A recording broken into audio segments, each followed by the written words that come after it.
Hola, buenas noches a todos. Como ya les dijo Alejandra, mi nombre es Alex Carpanetti.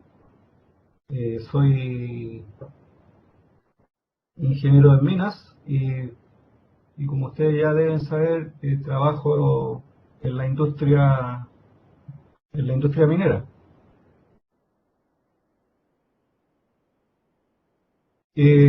Bueno, me ha correspondido hacerles una pequeña introducción de lo que sería el diplomado en geoestadística aplicada a la estimación de recursos mineros que se piensa dictar durante el año 2013. Como ustedes ya han visto seguramente la información que se les hizo llegar, yo soy uno de los relatores del curso y como les decía, soy uno de los relatores del curso y la idea del seminario es poder cubrir prácticamente todos los ámbitos de la geoestadística. Por eso que aquí en una primera diapositiva ustedes pueden ver ahí que puse la palabra geoestadística lineal y a continuación puse que el nombre de la geoestadística fundamentalmente se debe al profesor francés, el señor Georges Materon, quien logró llevar al formulismo matemático, darle una forma de ciencia a la geoestadística. Ahora, la geoestadística, como uno podría pensar, es estadística aplicada a la geología o a la geografía, lo cual no está muy errado, ya que inicialmente la geoestadística tuvo sus inicios precisamente en la minería. Y quien se dio cuenta o quien en forma práctica trabajaba sin darse cuenta, digamos, de que la geoestadística era una ciencia, fue el señor Daniel Krige en las minas de oro en Sudáfrica, y quien, haciendo seguimiento de la producción, se dio cuenta de que habían ciertas relaciones en el día a día con la información. Este trabajo que él hizo lo vio el profesor Materon y él, como les decía anteriormente, le dio todo el formulismo matemático. Bien, tal como les decía anteriormente, el prefijo geo se refiere al dominio de ciencias de la Tierra, ¿cierto? Y esencialmente minero, que es donde ha sido fundamental la geoestadística. Hoy día, sin embargo, los campos de aplicación son muy variados. Tenemos recursos naturales, y en recursos naturales obviamente tenemos minería y petróleo, topografía, también tenemos meteorología, oceanografía, contaminación o aplicaciones medioambientales, geofísica, aliéutica, que sería pesca, agronomía, e incluso podemos ir un poco más allá. Seguramente más de alguno de ustedes conoce un software que hay hoy día en el mercado que tiene que ver con modelamiento geológico, el Leapfrog, si ustedes se fijan, no sé si lo ubican. Leapfrog es un software que inicialmente fue diseñado para las ciencias médicas y obviamente hacía los levantamientos en 3 dimensiones aplicando técnicas del kriging. Y el kriging es precisamente una de las herramientas más importantes de la geoestadística. Bien, aparte de eso, ¿cierto? Vimos el término geo y ahora viene el término estadística, que se refiere al uso de métodos probabilísticos. ¿Ya? Ahora, la diferencia entre la geoestadística y la estadística, la diferencia es que la geoestadística toma en cuenta la localización de los datos. La geoestadística, como les digo, toma en cuenta la localización de los datos, a diferencia de la estadística, que supone que los datos son de fuentes independientes. ¿Ok? Bien, entonces, fundamentalmente, ya que les estoy diciendo de que la geoestadística se diferencia de la estadística en el sentido que toma en cuenta la posición de los datos, vamos a una definición un poquito más de fondo de la geoestadística, y es la que tiene que ver con estudios de fenómenos regionalizados. Con estudios de fenómenos regionalizados, es decir, fenómenos que se extienden en el espacio. Entendamos el espacio como las coordenadas, y esos fenómenos presentan una organización o estructura. Entonces, uno de los primeros pasos de la geoestadística va a ser el de poder describir esta organización o estructura que tiene el fenómeno regionalizado. Ahora, esta organización o estructura, como ustedes verán en el transcurso del curso, lo vamos a describir a través de una herramienta que es el variograma. ¿Ya? Ahora, nosotros, obviamente, como les decía, esto es geoestadística, ¿cierto? Y vamos a trabajar con modelos probabilísticos. Entonces, tal como dice acá, no se va a trabajar sobre el fenómeno regionalizado en sí, sino que se va a trabajar sobre un modelo de ese fenómeno, ¿cierto? Y, por ejemplo, ¿cuáles serían esos fenómenos que nosotros podemos estudiar? La ley, que si mal no recuerdo, en Colombia se le conoce con el nombre de tenor, ¿cierto?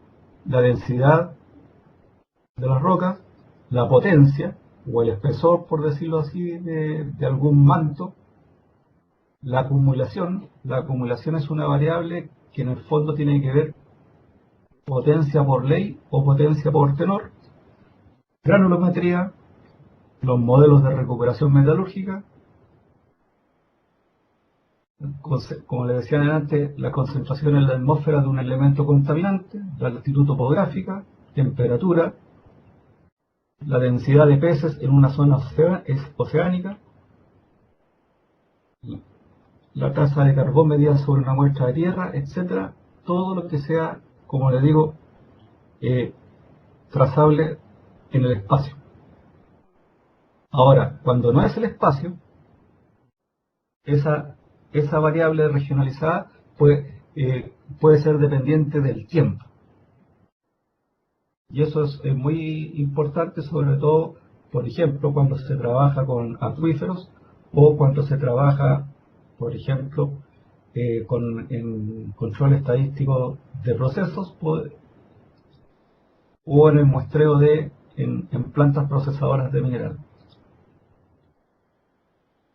Bueno, entonces lo que nosotros vamos a hacer es trabajar con la estimación de variables regionalizadas. Y esa estimación va a ser a partir de valores medidos sobre muestras localizadas en una zona geográfica, ¿cierto? Esas muestras pueden ser de sondajes, provenientes de sondajes, o pueden ser provenientes de zanjas, etc. Y la idea va a ser estimar el valor de la variable regionalizada en un punto que no ha sido muestreado, o bien en un bloque o en una superficie. O también puede ser, como dice acá, en un área extensa, en lo cual estaríamos frente a una especie de estimación de tipo global.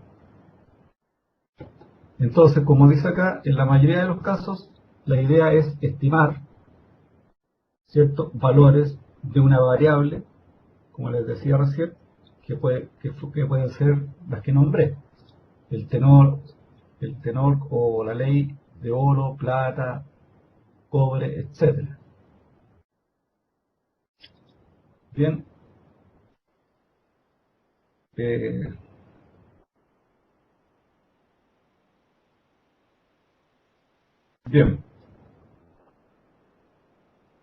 Entonces, como le decía recién, en geoestadística lineal nosotros hemos hablado brevemente de una descripción de la estructura del fenómeno que se quiere estudiar, y esa descripción de la estructura del fenómeno que se quiere estudiar lo vamos a lograr a través, la descripción la vamos a lograr a través de una herramienta que se llama la herramienta fundamental de la geoestadística, y que es el variograma.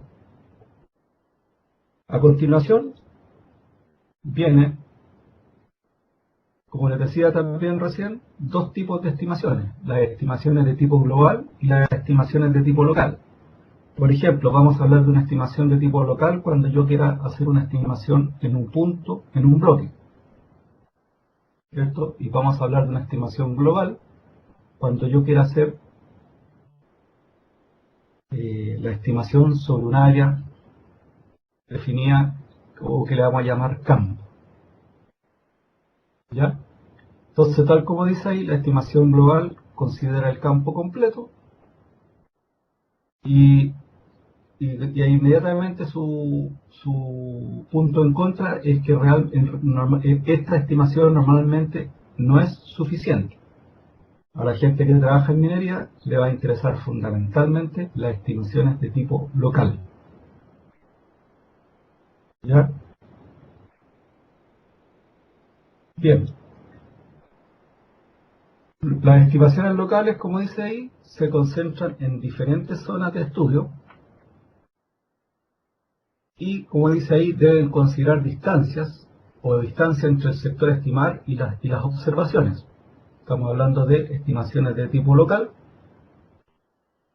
Y la función nuevamente que entramos acá, como ya les dije anteriormente, nosotros vamos a hacer un modelamiento o un modelamiento del fenómeno a través de la herramienta que les decía yo, que es el variograma. Y después las estimaciones las vamos a hacer, como indica acá, a través de asignar peso a los datos circundantes a la zona, al punto, al bloque o a la superficie de interés. ¿Ok?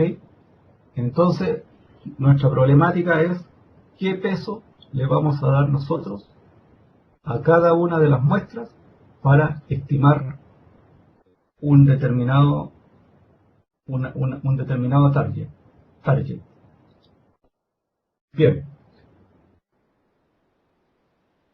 tal como le decía ahí, los problemas de estimación no son los únicos problemas a los que responde la geoestadística.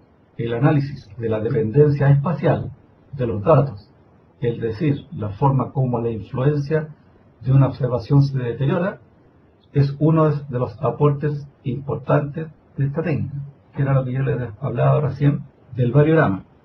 Entonces tenemos, para ir resumiendo, se va a estudiar los fenómenos regionalizados. Esos fenómenos regionalizados serán estudiados a través de los fenómenos regionalizados van a ser estudiados a través del variograma. Con el variograma vamos a modelar los fenómenos regionalizados y después vamos a entrar a la etapa de la estimación. En la etapa de la estimación nosotros vamos a ver cuál va a ser la mejor estimación, y por lo mismo, dentro de la mejor estimación vamos a ver qué peso asignar a las muestras circundantes al área de interés que nosotros tenemos. Bien, y aquí es donde entra uno de los elementos fundamentales de la geoestadística, como les decía, que es el kriging. La estimación de los pesos ideales, o de qué peso asignarle a cada muestra, nosotros lo vamos a lograr a través del kriging.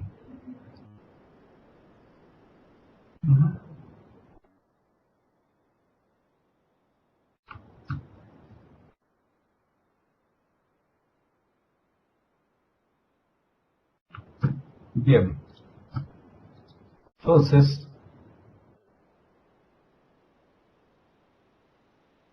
hemos hablado nuevamente de fenómenos regionalizados, modelamiento de los fenómenos regionalizados a través del variograma y después estimaciones. Y las estimaciones, como les decía, van a ser a través de Kriging o de una técnica de la geoestadística lineal que se llama el Kriging. Bien, ahora la pregunta, y es lo que sigue, no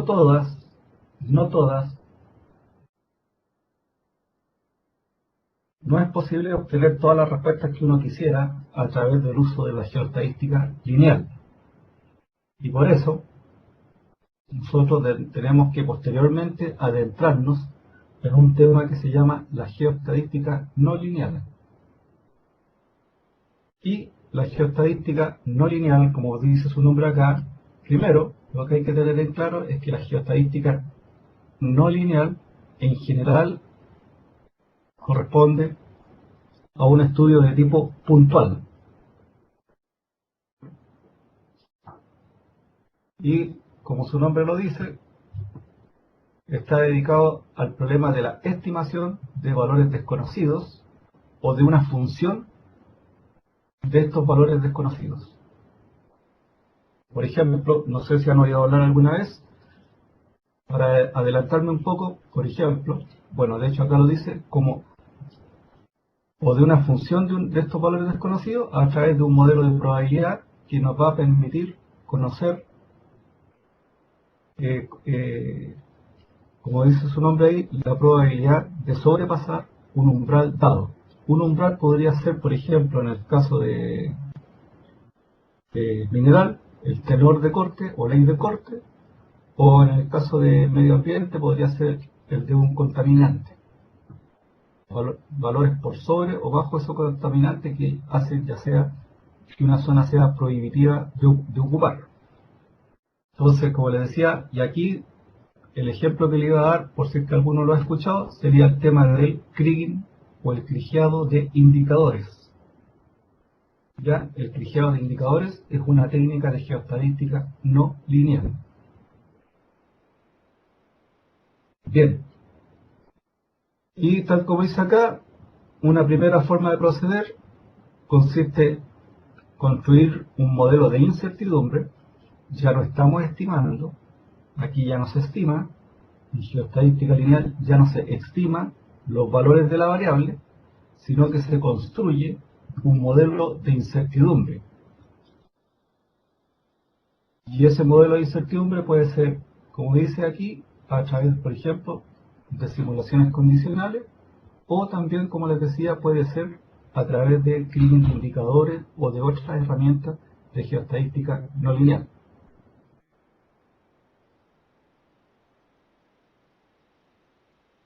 Ya dice, un modelo de incertidumbre local comporta, eso sí, aproximaciones, y esas aproximaciones, si no son bien controladas, pueden provocar ciertos problemas de relación de orden, que son cosas que vamos a tener que controlar. ¿Ya? Pero, como les decía anteriormente, la geoestadística no lineal a nosotros nos guía para poder construir un modelo de incertidumbre en torno a los valores estimados. Acuérdense que en la primera parte, en la geoestadística lineal, uno realiza estimaciones de una variable desconocida. Y en la geoestadística no lineal, uno construye un modelo de incertidumbre en torno a esos valores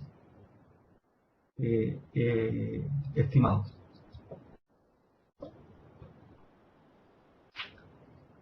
Bien,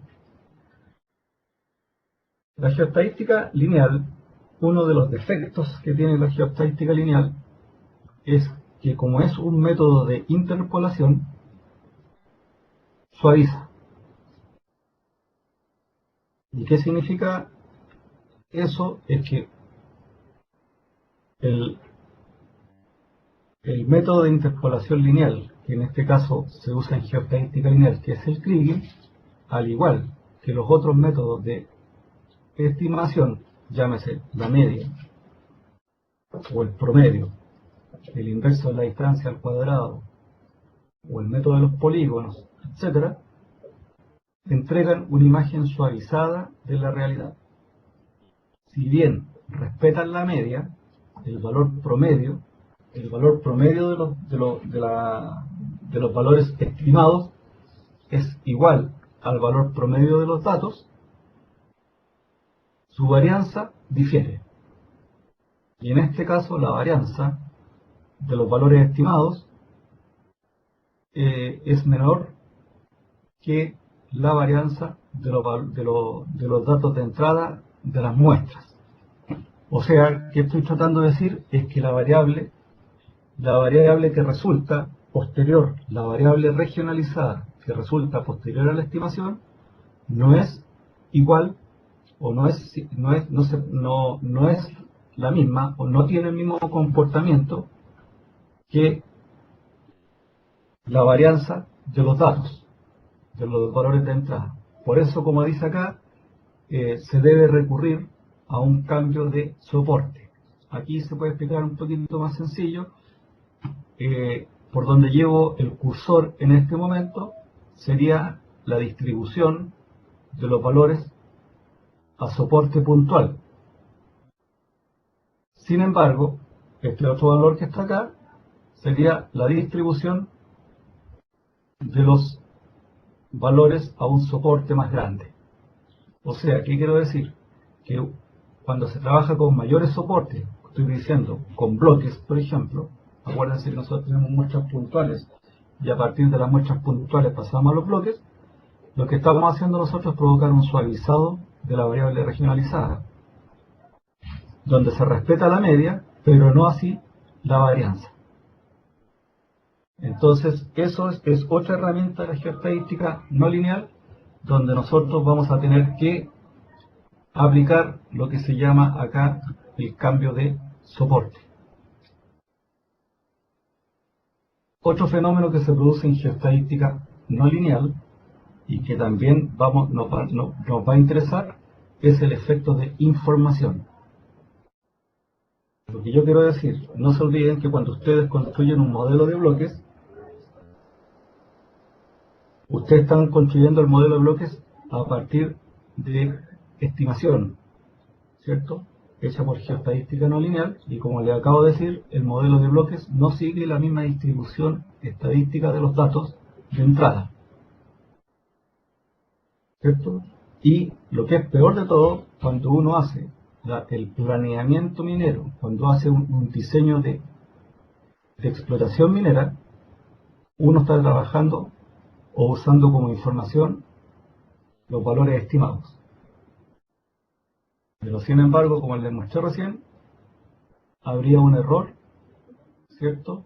Hay un error, o cometeríamos un error al creer a pie juntilla de que los valores que entrega la estimación son los valores verdaderos. Por eso, como dice acá, en la práctica, como dice acá, la decisión se toma en base a información imperfecta. Cuando digo imperfecta, en función de los valores estimados de las leyes de bloques, en lugar de sus leyes verdaderas. Nosotros podríamos pensar que tenemos leyes verdaderas cuando se realiza las perforaciones con fines de voladura de roca. Entonces, el efecto de información, que es lo que queremos ver ahora, tiene que ver con la típica paradoja que se nos da, que es cuando bloques ricos son subestimados y son enviados a botadero, o bien bloques pobres son sobreestimados y son enviados a planta de proceso. ¿Cómo controlar eso? Es otro tema que se ve en este diplomado y que tiene que ver con el efecto de información que les estaba diciendo, y otra cosa que tiene que ver con entendiendo esta gráfica que está acá, que estoy mostrando acá, en que, por ejemplo, vemos que nuestros datos, los valores estimados versus los valores reales, tienen una nube de valores en torno a una línea de 45 grados, pero donde los datos que están en este cuadrante podríamos decir que están bien seleccionados y es estéril que es enviado a botadero. Por su parte, en este otro cuadrante, los datos también están bien estimados y el mineral es enviado a planta. Sin embargo, en estas dos situaciones, nos encontramos con que el mineral es enviado a botadero, o en esta otra, en que el estéril es enviado a la planta. Y la idea es cómo o de qué manera nosotros podemos prever esta situación. Cómo podemos prever y por tanto cómo podemos controlar esta situación. Y esto, como les decía, se logra con el efecto de soporte. Perdón, con el efecto de información. El efecto de soporte tiene que ver con la forma de la distribución y el efecto de información tiene que ver con la relación entre los valores estimados y los valores reales. Finalmente, dentro del curso se termina, o dentro del curso se ve el tema de las simulaciones condicionales, que es otra forma de construir modelos de incertidumbre. ¿Ya? Y la ventaja tremenda que tienen las simulaciones condicionales, es que cada una de las simulaciones que se realiza representan una imagen posible de la realidad. Por lo tanto, si cada una de las simulaciones que se realizan representan una imagen posible de la realidad, estoy hablando de que estas imágenes reproducen fielmente la distribución de los datos de entrada. Por lo tanto, cuando se trabaja con simulaciones, como les decía, uno está trabajando con un modelo como que si fuera la realidad, ya que se está respetando no solo la ley media, sino que también se está respetando la variabilidad de la información.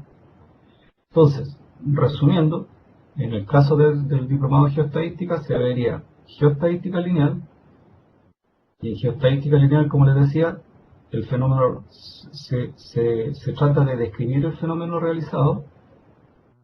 El fenómeno en estudio, el fenómeno regionalizado, se trata de estudiar el fenómeno regionalizado, describiéndolo y usando para ello, para describirlo, el variograma. Posteriormente entramos en el terreno de las estimaciones, donde la información de entrada para realizar estimaciones, que pueden ser de tipo puntual, que pueden ser de tipo sobre bloques o en una superficie, usamos la información del variograma y la idea es cómo o cuál elegir la mejor combinación lineal de entre los datos para obtener una estimación de la variable regionalizada con el menor error posible. Esa estimación, para eso usamos el kriging. Usamos el kriging, que en este caso, en el de la geoestadística no lineal, puede ser el kriging ordinario o el kriging simple.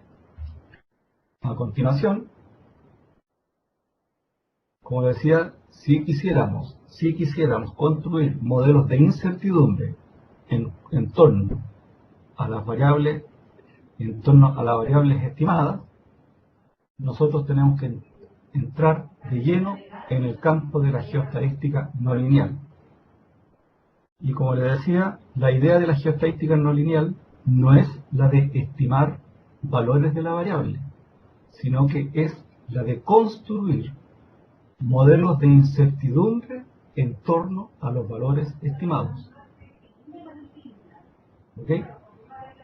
Y para eso nosotros podemos usar, como les decía, técnicas de geoestadística no lineal, como sería, por ejemplo, el kriging de indicadores, kriging disyuntivo, esperanza condicional, etc. O también podemos usar las simulaciones condicionales. Y finalmente dentro del campo de la geoestadística no lineal, como les decía, nosotros podemos considerar dos aspectos: el efecto soporte para que lo entiendan bien, es lo siguiente: cómo a partir de testigos, cómo a partir de testigos, que son muestras casi puntuales, ¿cierto?, yo puedo estimar bloques. La distribución de la información que me entregan los testigos va a ser muy diferente, es muy diferente a la distribución que me entregan los valores de bloques. Por lo tanto, para pasar de la distribución de testigos a la distribución de bloques, yo debo recurrir necesariamente a una técnica que se llama cambio de soporte. Posteriormente, cuando ya entramos, o cuando ya alguien entra a la etapa de planeamiento, la pregunta que se nos viene encima, no tenemos que olvidarnos que nosotros estamos trabajando sobre valores estimados. Entonces nuestra pregunta es: ¿qué tan cerca esos valores estimados están cerca de los valores reales? Y esa previsión que nosotros queremos anticipar, prever, ¿cierto?, es lo que se llama el efecto de información, y que es, como les decía anteriormente, el evitar enviar material que es estéril o lastre a planta de proceso, o enviar mineral a botadero, ya que en ambos casos estamos incurriendo en una pérdida económica. Básicamente, eso es lo que yo he querido presentarles en esta ocasión, con motivo de darles una introducción de cuáles son los tópicos que se verían durante el diplomado. Tenemos la geoestadística lineal, como les decía, cuyo objetivo final es el de estimar valores de una variable regionalizada, y después tenemos la geoestadística no lineal, cuya idea es construir un modelo de incertidumbre en torno a los valores estimados.